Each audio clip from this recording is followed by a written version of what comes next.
नमस्कार दोस्तों, आप सबका मेरे चैनल पर स्वागत है। मैं आज आपके सामने ज्योतिष का एक महत्वपूर्ण विषय लेकर आया हूं, जिसमें वैवाहिक जीवन में आने वाली परेशानियां और विवाह होने में आने वाली परेशानियों के बारे में बात करूंगा। जैसे कि आप सभी लोग जानते हैं, वर्तमान परिवेश में विवाह तो हो जाता है, लेकिन बहुत कम विवाह इस प्रकार हैं जो लंबे टाइम तक चल पाते हैं। उनमें किसी न किसी वजह से कहीं ना कहीं परेशानी आ जाती है और दोनों घर टूट जाते हैं। तो इनके होने के प्रमुख क्या कारण हैं, जबकि हम ये देखते हैं सभी लोग अपनी कुंडलियों को बहुत अच्छे से मिलवा लेते हैं। सब खुश हो जाते हैं कि हमारी कुंडली में 20 गुण मिल रहे हैं, या हमारी कुंडली में 25 गुण मिल रहे हैं, या हमारी कुंडली में उससे भी अधिक मिल रहे हैं। दोस्तों, मैं आपको एक बेसिक चीज समझाना चाहता हूं। ज्योतिष में वैवाहिक जीवन के चलने के लिए केवल कुंडली में ग्रहों का मिलना आवश्यक नहीं है, ना ही किसी भी प्रकार से उन ग्रहों के मिलने से या गुणों के मिलने से या मांगलिक दोष होने से हम कह सकते हैं कि इस वजह से ये परेशानी आ रही है। मैं एक बात स्पष्ट करना चाहता हूं, गुण चाहे 30 मिलें, 25 मिलें, या कम से कम जो 18 एक मानक दंड है उतने मिलें, कुछ भी फर्क नहीं पड़ने वाला है। जो लाभ आपको 30 गुणों से होगा वही लाभ आपको 18 गुणों से भी हो सकता है। गुण मिलान मात्र ज्योतिष मिलान के एक नक्षत्र के आधार पर होता है। उस नक्षत्र के आधार पर राशि के आधार पर गण, नाड़ी, ये सब आधारित होते हैं और उसी के आधार पर गुण आधारित हो जाते हैं। बस इतना है। लेकिन अगर जब मिलान की बात आती है तो गुण से ग्रह अधिकतर हैं। कुंडली के 12 भावों में 9 ग्रहों का समावेश है।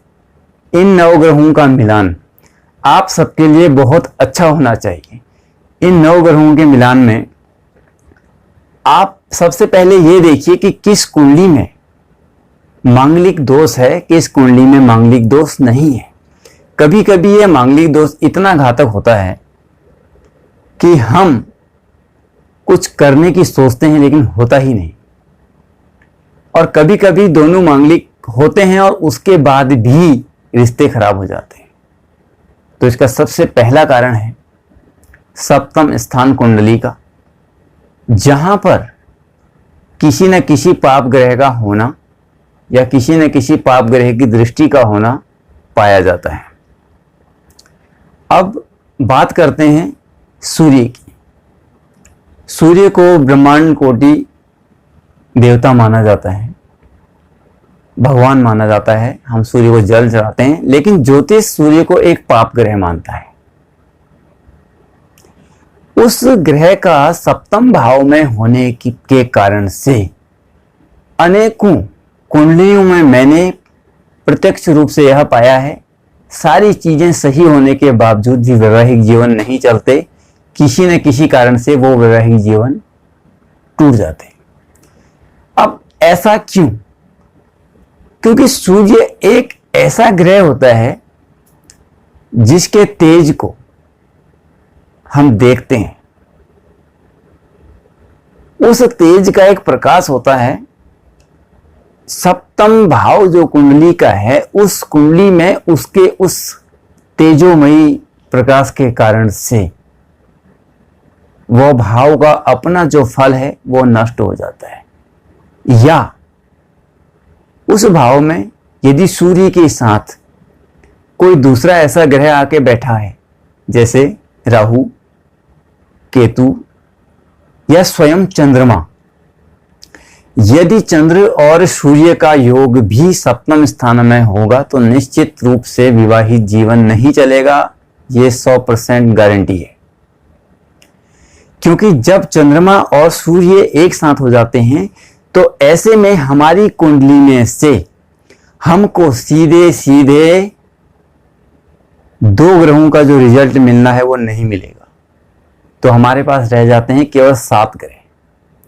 तो चंद्रमा और सूर्य का एक साथ होने का मतलब सप्तम भाव में यह हुआ कि आपके दाम्पत्य जीवन वाले स्थान पर अमावस्या का योग हो गया। तो जब ऐसा योग हो तो उसका निवारण कैसे करें, उसका क्या समाधान होना चाहिए, ये मैं आपको अपनी अगली वीडियो में बताऊंगा। लेकिन अभी ऐसी समस्याएं क्यों आ रही हैं कि हमारा जो जीवन है वो नहीं चल पा रहा है।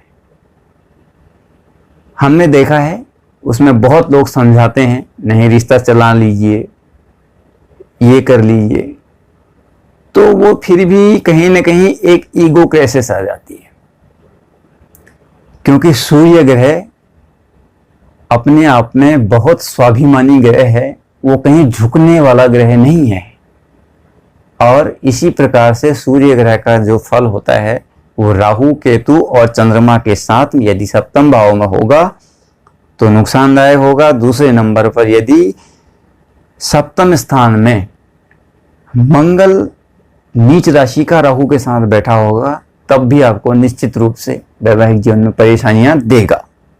इसके अलावा यदि कुंडली का 12वां भाव अगर पीड़ित है, 12वें भाव में भी अगर खराब ग्रह बैठे हैं या 12वें भाव में भी सूर्य और राहु जैसे ग्रहों का योग हो गया तो ये एक ग्रहण दोष बन जाएगा। क्योंकि सप्तम भाव भी वैवाहिक जीवन के लिए ही देखा जाता है। विवाह होने के लिए सप्तम और विवाह को चलाने के लिए द्वादश। यानी कि अगर सप्तम भाव में जो गलतियां हमने की हैं उसमें थोड़ा बहुत गुंजाइश हो तो 12वें भाव से हम उसको रिकवर कर सकते हैं। यदि वहां भी कुछ परेशानियां हैं तब हम उसको रिकवर नहीं कर सकते हैं, फिर किसी भी प्रकार से वो विवाह विच्छेद नहीं रुक सकता।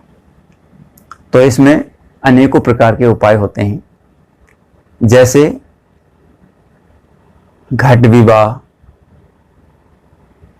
विष्णु प्रतिमा विवाह, शालिग्राम विवाह। अगर किसी लड़के की कुंडली में इस तरीके का दोष है तो तुलसी विवाह। इस तरीके के विवाहों का एक नियम बताया गया है कि विवाह से पहले ये करने से आपका जीवन चल सकता है। लेकिन हमने देखा है कभी कभी ये सारे उपाय करने के बावजूद भी घर नहीं चलता।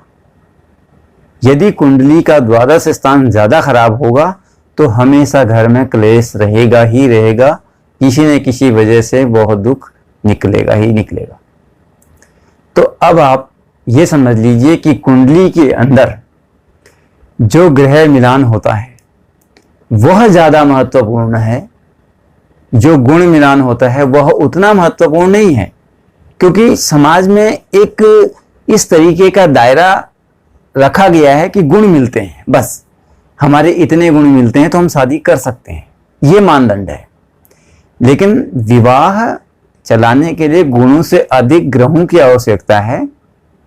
तो मित्रों, मैं आपसे एक ही चीज कहना चाहूंगा कि गुणों के साथ साथ ग्रहों का मिलान करें, कुंडली को किसी योग्य व्यक्ति को दिखाएं, उसके बाद आप आगे जीवन चलने के लिए आगे बढ़ाएं, कुंडली को फाइनल करें। तो इसी के साथ साथ में मैं आपको अपने अगले वीडियो में वैवाहिक जीवन में आने वाली समस्याओं का उपाय, निवारण कैसे होगा, या किसी कुंडली में इस तरीके की समस्याएं आ रही हैं तो उनका क्या समाधान होगा, इसके बारे में बताऊंगा। आज के लिए बस इतना ही। नमस्कार।